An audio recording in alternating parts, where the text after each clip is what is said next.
I feel like each step is a new birth of Alpha's adventure. And today was another birth, so it's like having a baby every time. Well, there are several reasons why I write. And to begin with, I want you to think back to when you were younger, your favorite books. How did those books make you feel? You know, that's what inspired me to write some of my favorite books. Having those books in my hand and being able to view those pictures and those illustrations and see those words, it just took me to another place. No matter what's going on with you as a child, if you're having a bad day, if you're having a good day, if you're not a happy child, if you are a happy child, having that book and reading those books, they took you somewhere else. It was able to take your mind away from what was going on and put you in this imaginary place and actually put you there in that setting. And so when I write my books, I take on the characters of my books and I think about how this character would react to something, or how they would talk, or how they would feel if this thing happened to them. And so as I write, I want to transcend that to anyone that's reading my books. The other reason that I write is because I want it to be educational. Alpha's Adventures are educational books. And as children learn, as children read, they're learning as they read my books. So not only are they being entertained, but they're going to walk away with something. It feels so good when I hear parents, or when I hear the children that are reading my books come to me and say, oh yes, house was turned into holes. I know they learned something from it. I know that I transcended something to them and they were able to walk away with it. So that's a big thing to me, you know, to know the effect that my books have on each child that picks it up. The other thing is just seeing the smiles on children's faces when they read the book.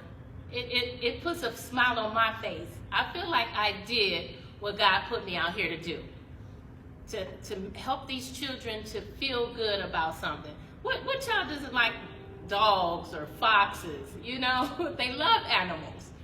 And so I have not yet had any child to say they did not like the book. And I'm going to keep writing. I'm going to keep putting those smiles on their faces. And I'm going to bring in other authors along with me. I'm not going alone. Whoever wants to come along with me, I'm going to bring them along with me. So I try to incorporate everything that I'm doing with what Don is doing for Alpha's Adventure, and a lot of other people that have inspired and helped me along the way. I try to help others as well. You know, you can't do this alone. It's not a one-man game here. We all have to help each other, and we all have to keep building.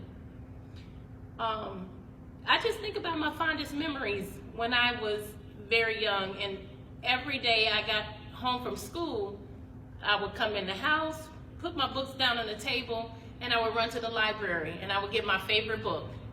And I would read that book. It was a series. And I would read Harry the Dirty Dog every day. And that was so inspirational to me. It really was. And I want Alpha's Adventures to have the same effect that those books that I read when I was young.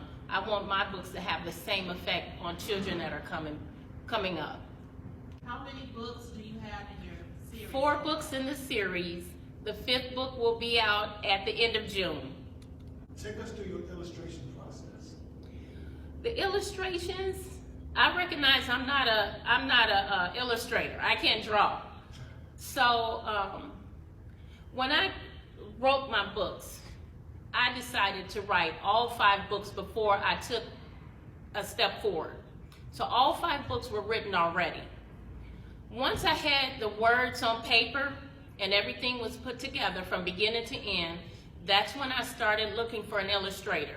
So I took the book step by step. And the illustrator that I actually found on Facebook. I saw her illustrations, Inari Willer. I saw them on Facebook, and I reached out to her. I sent her an IM, and I said, I really like your illustrations. I've written 5 children's books. Would you do my illustrations for me? And she took that task on, and when she sent me the finished products, it was nothing like I thought. When she actually took everything that I wanted in my characters, and she brought it to life. She really did a wonderful job. And then from there, I moved on to the next step, which was finding a publisher. And, you know, that put it all together. So let me ask, do your stories, are they continual stories? Do they, as one story ends, do the other one take up where that one leaves off, or are they just different adventures each time? So you're asking if the books are continuous, where when you read one, you read the next one, and it moves from the one book to the other. Absolutely. They're not. And I purposely did it that way because I wanted whoever was reading to be able to pick up the book and have each book have its own life. So you know what's happening whether you read the first book or whether you read the second book or the third book or the fourth book or the fifth book. You don't have to start at the very beginning and read the first book to know what's going on with the following books. So every book has its own life, and each book came to life one by one. What advice would you give to people who are aspiring to write children's books in particular?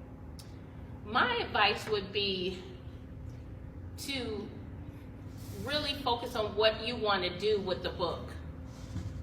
Do you want it to be a hobby? Do you want the book to actually have an impact? And once you decide what you want to do with your writing, you'll know how much you want to invest in it. That makes the difference of how far a book goes. Sometimes, you know, you'll get an author to write a book and it'll sit on Amazon or sit on a shelf because that's as far as they want it to go. But if you really want to have an impact, you know, with children or any type of book that you write, you have to decide how much you want to invest into it and how far you want to take it.